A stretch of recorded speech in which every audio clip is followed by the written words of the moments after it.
Hey there everyone, Post Commentary Burner here. A brief little thing before we get started with this week's Saloon podcast. Due to some complications, we had to change the music entirely. So instead of Spark 1 music, we're going to be using Sonic Before and After the Sequel music. It all just comes down to the fact that they are both by the same composer, and we wouldn't want to have any other complications related to it. So for all of this episode, you'll be hearing Before and After the Sequel music, so there's that. Anyway, I'll shut up so you guys can listen to the episode. Take care! Hey everyone, welcome back to another episode of the Saloon Podcast. I'm your host Mirage, and I'm, as usual, joined by my two mainstay guests, Burner and Mello, respectively. And on today's episode, we're going to be covering something that I've been meaning to get around to covering for quite some time now, actually. Because thanks to Mello, I finally got the chance to play it because he gifted it to me on Steam. Thank you very much, Mello. I appreciate that. You're welcome. Spark the Electric Jester. It's a game I've been meaning to get to for a long time now. I haven't gotten the opportunity to buy it because it hasn't been on my mind, for starters, and secondly, I mean, I have had opportunities to get it myself. I completely never really crossed my mind up until now to actually play it. And boy, was it a great experience. Sprites can use work, but I'm not here to really critique the sprites. Rather, just go over the game and my general experiences with it. Yeah, because Spark, for all the things that people can say about games like Sonic Before and After the Sequel, because it was made by the same developer, Fepard Games, or like Fepard, it Spark legitimately has some awesome merits up behind it, and I think that's why we're spotlighting it today and why it's such a great game. Right. Oh, and it's not just that. Burner's opinion also changed of Spark 1, because at first he wasn't the most fond of it, but he actually his opinion changed and it turned into something really positive. Yeah, because originally my experience with the game was just I was interested in it because of its defining gimmick. We'll cover that a little later on, but because of that gimmick, it started resonating with me. But I played the demo version, and I don't know, it just didn't really hook me all that well. But again, after a very generous purchase by Mello, seriously, he's the one who made this episode possible. Thank you so much, my dude. No problem. And I started as this I played the game again. And it's just you know what? This game is good. I'm happy. My opinion changed for the better, and we're gonna get into why. Spark, man, where do I even begin? So, the story. The story is actually pretty simple, although it gets more complicated later on. But we end up heading into spoiler territory if we do cover the later bit of the story, so we're actually probably going to mention some story bits, and if you don't want to hear any spoilers, we'll let you know, and you can just skip that bit when we enter spoiler territory. So, the story essentially just amounts to Spark, the main protagonist of the story. He, I believe, had a job working as a mechanic for robots at one point, and while doing that, he also ended up constructing his jester hat with his spare time, which is kind of cool. But he ended up losing his job because of the fact that he is a what do you call it? He is I forget the name of his species. I think it's Formy? Yeah, Formy. Thank you, Mello. He and the other Formies ended up getting completely rendered as obsolete because robots could do his job and all the other Formies' jobs significantly better than he could. So I take it that, judging from society in this, era, that, there was no need for Formies to have jobs when robots could do it for them. Luckily, though, Spark ended up getting another job as a circus jester, but that only lasted for about a month until, this imposter known as Fark. Spark simply dubs him as Fark because, for starters, he looks like him, and so he figured and he's a fake, and he figured he'd just take his own name and Faker and merge the two together to make Fark. But Fark ends up taking his job, and through the entirety of the story, Spark is kind of, well, not the entirety of it, but more like the first half of the story, Spark is kind of playfully mocking him and stuff as a way to get him to back off a little bit for what happens later on in the story, which we're going to get to. So that we're going to enter spoiler territory, so if you don't want to hear any spoilers, now would be a good time to skip this bit. But what happens later on in the story is that there is a new antagonist after Spark, and Spark ends up actually turning out to be a good guy in the story. And this entire time, Spark comes later on in the story, Spark comes to the realization that Spark was actually trying to help him. He was trying to warn him about what may be presented to him later on if he, if he hadn't backed down, which he didn't. So there's this new antagonist known as Freon. Other than trying to take over the world, I don't remember what his goal is. I think it's not taking over the world, basically just showing, hey, it's kind of like Megaman X, where, hey, we're the next step in evolution, where the new ones just die. Oh, right, okay, in that case, so... Yeah. In that case, he's just trying to wipe out... So is it, like, to wipe out all the formies and replace them with robots? In a way, yes. Okay, so yeah, in that regard, it is literally like Megaman X.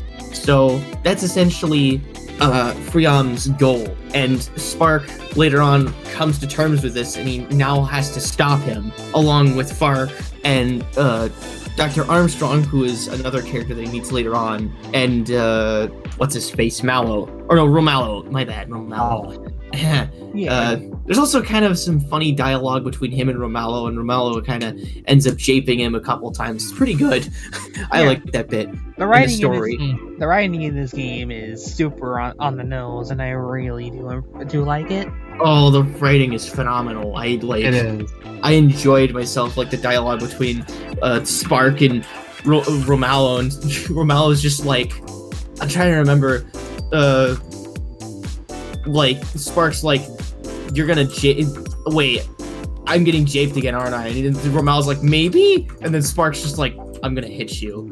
It's stuff like that makes me really like Spark's dialogue a lot. The writing in Spark is really good. It's a true treat.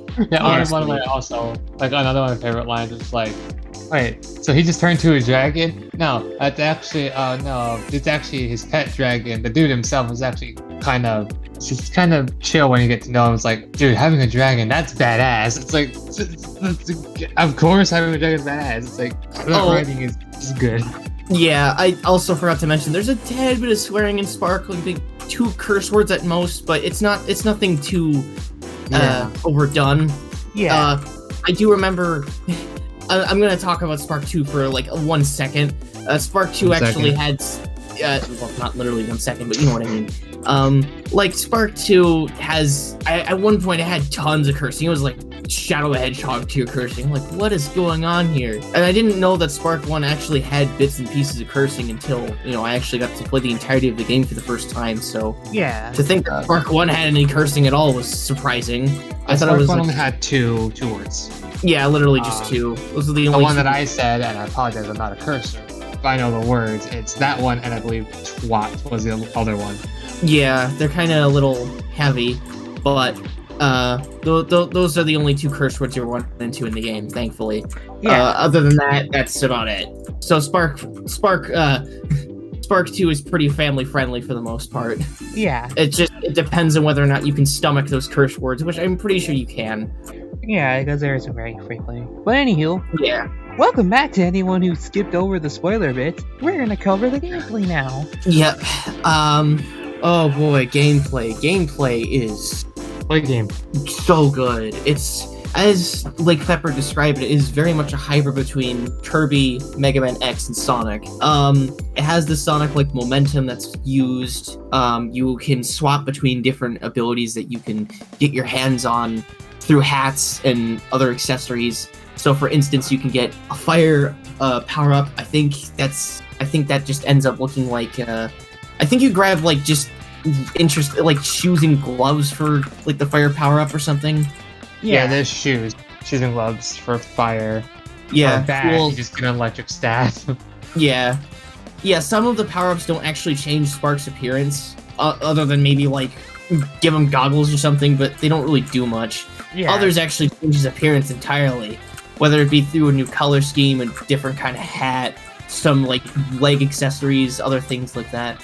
Yeah, and it is very much like Kirby in that regard, ever since games like Kirby Superstar, where for each copy ability you had a specific outfit, and some actually gave you different color schemes. Yeah, only difference between Kirby and Spark is that you don't get the abilities through other enemies. You just they're lying around throughout the entirety of the stage in some areas, depending on how willing you are to find the power-ups and stuff.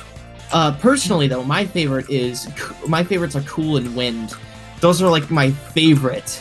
Mello would know because I actually did a race in Spark 1 with him and to see who'd beat the game first, and Mello ended up beating the game.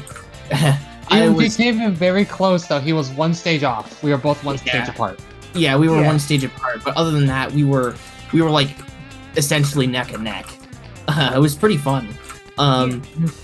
But yeah, those are my favorites. You guys can, hop in now and tell everyone your favorites. Yeah, I'll let Burner go first. I appreciate it.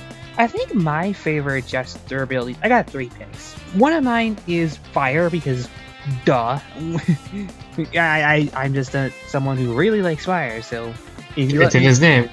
Yeah, if you give me a character that can use fire or a power-up that can use fire, consider me a fan right out the bat. So another one of my favorites would be the hammer. It's super strong and it's super great for close quarters combat, and it's just overall very, very fun to just absolutely shred enemies with. And my other favorite has to be magical, which is the rarest of the abilities. It isn't actually found until a little later on in the game. Essentially, it gives you a magic wand and functions similarly to the Star Rod in Kirby's Adventure. As for me, like Burner, one of my favorites is magical.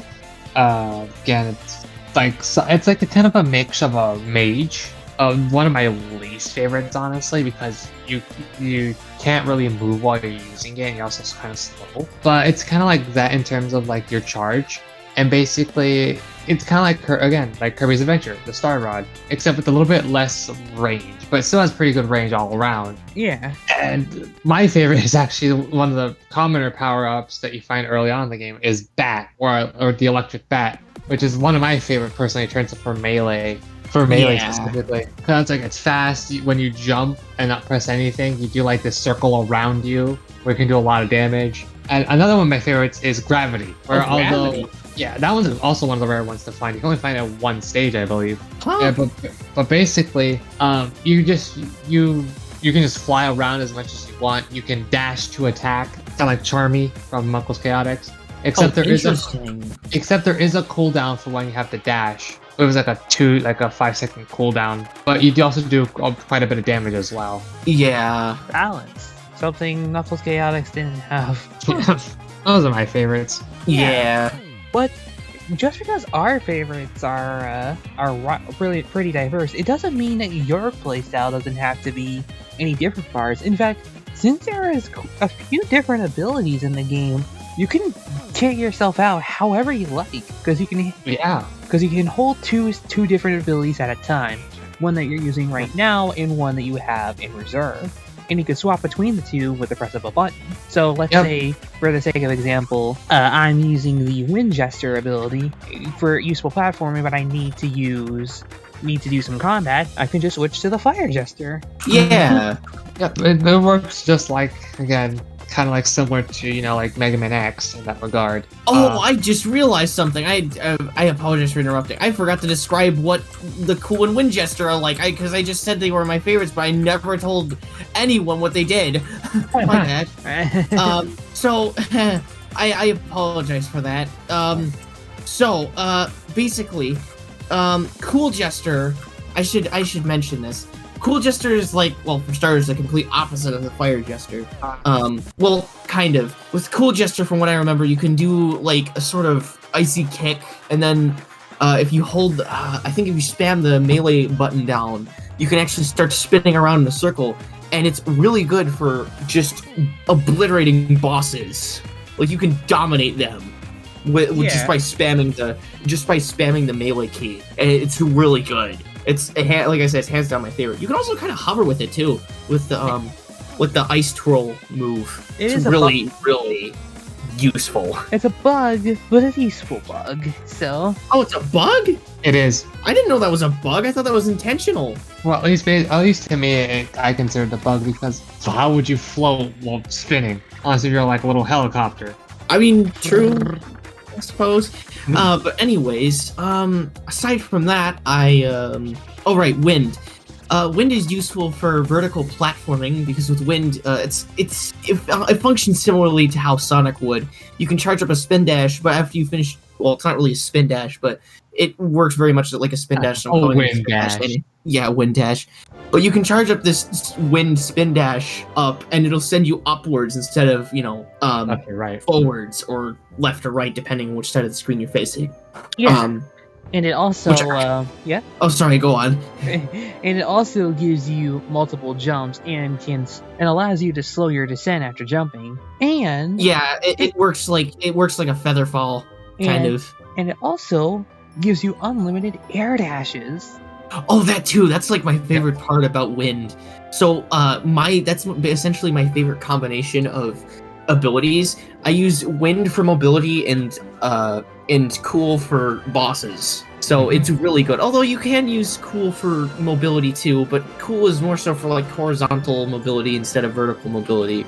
That's when you pull out wind. Yeah, but yeah. Spark has his moments of horizontal movement, and cool makes them like super fast. So yeah, it essentially makes mincemeat out of the stage. Oh, I think that's enough with the Jester abilities. Yeah, we went on a pretty lengthy discussion about them, but they are one of the most defining aspects of the game, and how you decide to play Spark is entirely up to you. If you want to use any of the abilities that we described to you today, or if you find an ability that you haven't seen before and you want to use that, go for it. You are not limited by your skill. Yeah. Oh, anyways, let's move on to the music. Oh, Lord, the music. I have a lot of good things to say about the music. Oh, yeah, the music is composed by Falk, Michael Staple, and then I forgot, Andy Tunstall. That's right, Andy Tunstall. And it is incredible. Every single one of the songs in the OST are really good. One of my favorites is obviously the ultimate final boss, but I think everyone knows that already, considering how frequently I listen to it. How frequently it is. People say it's like an anime theme, which is a final boss theme, which is not wrong. Yeah, it's really good. But that's not one of my only favorite tracks. I like FM City, and Flower. What was it? There was FM City and just Flower Mountain or something. That's what FM stands for, Flower Mountain. Oh, right, okay, so you have Flower Mountain and Flower Mountain City. Those are, like, some of my favorite tracks. Yep. I also, I really like, what was it called? I really liked that, the music in that stage where you described it as, like, Casino Night or something. I forgot the name of it. Oh, I know what it, I know what it's called, but I know which one you're talking about. Yeah, that one's really good, too. Yep. Oh. Like, one of my favorite music tracks is, I believe, like after FM City is like Stage 3. It's something Coast, but Network Coast. Network Coast. Yes. That one I like. Yeah, Network Coast and Network Harbor, I think. Those are really good. Yeah. I like those a lot. What about you? I think for me, I really enjoy the Carnival stages music. Not only just for what was? Oh yeah, that one was also really good. What was the name of the stage? Litoria Bay. That's the one he's referring to. Oh, Litoria Bay, right? Yeah, Litoria Bay. Like Litoria the fireworks, right? Yeah. Yeah. Yeah, Litoria. Oh, Curio Valley. That was another one I liked. I liked that, and then I liked Raynal Complex. Oh no. Yeah, Raynal Complex. The one I described as Casino Night was Carnival Night was a pinball. Sunfire Forest. Yep. Yeah, that one's really good too. And then the Mega Graph tracks are also really nice. Yeah, like these games, music is incredibly good. oh, Yeah. 100%. If you dig like guitar, like metal guitars and a bunch of like bop and EDM techno music, then you're gonna really enjoy Spark 1's soundtrack. You Oh, are. absolutely. Even the title theme is great. Oh Mhm. yeah, it's super. I can never get that out of my head. Also, Buffalo Young was the mixer for Sonic Mania, so that also is something to look forward to too. Anyway. Stop teasing him, Mo. Okay. Anyway, we should probably talk about after you beat the game. Yeah, Oh, right. Fark Story. yeah. So the thing about Fark Story, I haven't actually played it myself, and Mello, I think both Mello and Burner only got to play like a very small portion of it. Yeah, I played so- through the full of it, but it has been a bit since I've actually touched Spark. Because when I Yeah. go back to Spark, I play Spark.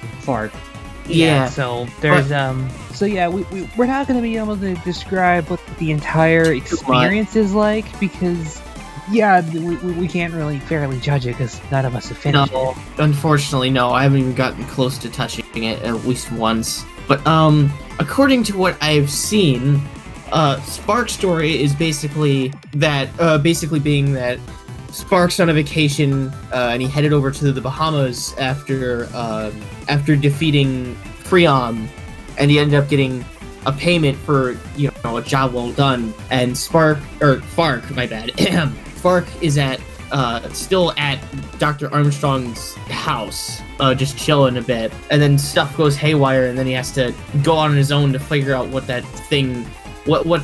happening while Spark is in the Bahamas. Yeah, I should also mention right now for those who just came back from spoilers, Dr. Armstrong is a character that you're going to be meeting a little later on in the game. No spoilers. Yeah, Yeah. Just thought I'd mention that. Yeah.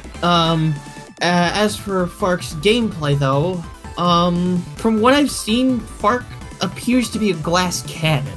He has only 3 hit points of health, where Spark has like 5 or 6. I think it's 6. Yeah, 6. And Fark deals way more damage than Spark does. He can essentially rip and tear through bosses easily with barely any effort. Yeah. But at the same time, to compensate for that, like I said, you have less hits you have less hit points on you to make up for it. And plus, you're locked out of using gesture abilities entirely, so you're stuck just using your main moveset. But luckily, that has also been improved. You don't have things like charge shots anymore, but instead, your whole main gimmick is the static meter. Basically, if you keep pressing the attack button, you will build up static, and now that you have down attacks and up attacks, if you use those while fully charged up, you will do more damage, and for the case of the down attack, it gains more range. So, and plus, the whole thing with the static meter, since you have very little health, if you keep doing damage to enemies, you will eventually fill up a blue meter. Fill up this blue meter and then press the dash button, press the stock button, which is now been replaced by the parry button, which is one of the new mechanics that's also introduced in Fark's game. I haven't used that too much in my brief little moments that I've played it, but if you press down in that button, you will actually heal yourself on the spot. Yeah. Huh. That's pretty cool, actually. It's something well worth looking into.